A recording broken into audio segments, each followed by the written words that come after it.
এই গাড়ি করে এ মাইকদার করা এই যে খাইছি তো করে খাইছি এই যে তো করে এটা লাগবে না না ধরে রাখ বেটা রঙের ডিব্বা দেখছো আমরা রং আছে সরা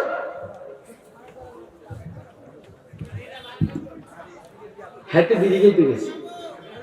মাইক ম্যান বিড়ি খেতে গেছে বুঝছস না হাতে তোর বাপের মে দেখছে হঠাৎ করে দাঁড়াইছে গো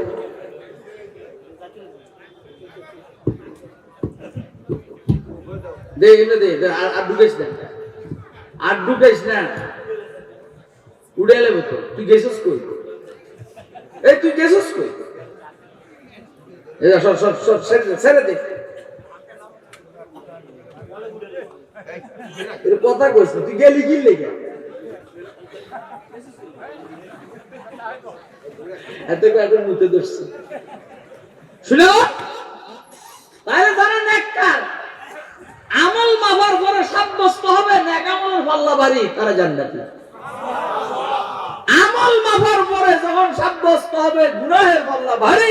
নেক আমলের পাল্লা হালকা তারা জান্নাতি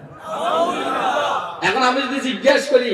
আমল মাপার পরে ভারী আর হালকা কেমনে বুঝবেন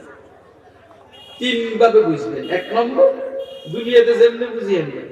দুই নম্বর যদি নেক আমলের পাল্লা উপরের দিকে উঠে তো বুঝবেন যে ভারী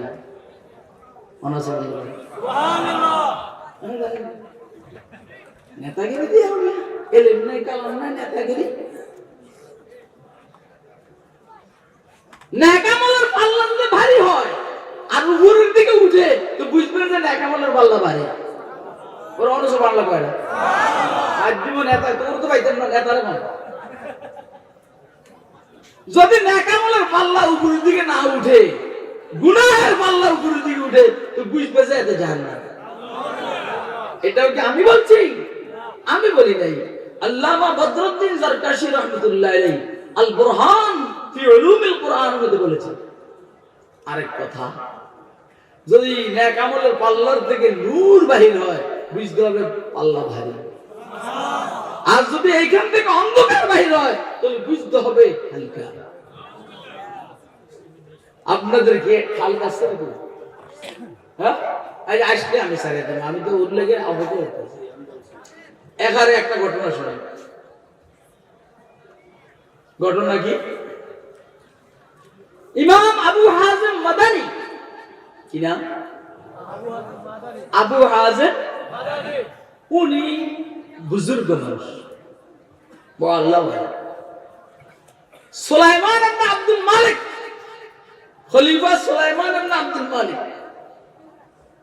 উনি বাগদাদে সারা মুসলিম বিশ্বের খলিফা হিশাম ইবনে আব্দুল মালিক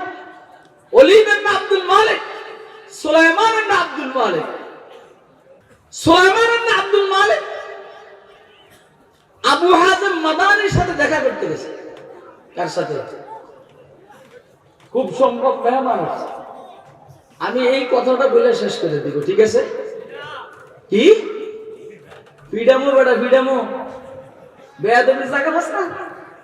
এতক্ষণ আমার আটকে রেখেছেন আমি অপেক্ষা করতেছি মেহমান আসে না হ্যাঁ অনেক চিনা বেয়াদবি জায়গা বস না ওয়াজ আমি করতে দেন তুই কি করবি কথা কয় না খবরদার বেজাল লাগাইছ না আমার এরকম বহুত অভ্যাস আছে আমি বসায় রাখছি কিছু হাদিয়া হেরে দিয়ে দিও ওয়াজ আমি করি সুলাইমান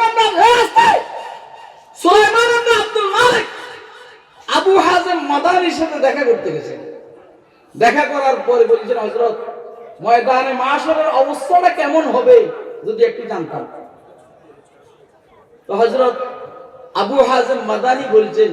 ময়দানে মাশরের অবস্থাটা কেমন হবে এটা কোরআন শরীফে আছে ইন্নাল আবরারা লাফি নাঈম ওয়া ইন্নাল ফুজ্জারা লাফি জাহিম নেককাররা নেয়ামতের ভিতরে হাবুডুবু খাবে গুনাহগাররা জাহান্নামের ভিতরে হাবুডুবু খাবে ঠিক আছে নি কথা সুলাইমান ইবনে আব্দুল মালিক বলে এবার আমি যা 2-3 মিনিট সময় নেব সুলাইমান ইবনে আব্দুল মালিক বললেন হযরত তাইলে আল্লাহ পাকের রহমত কই যাবে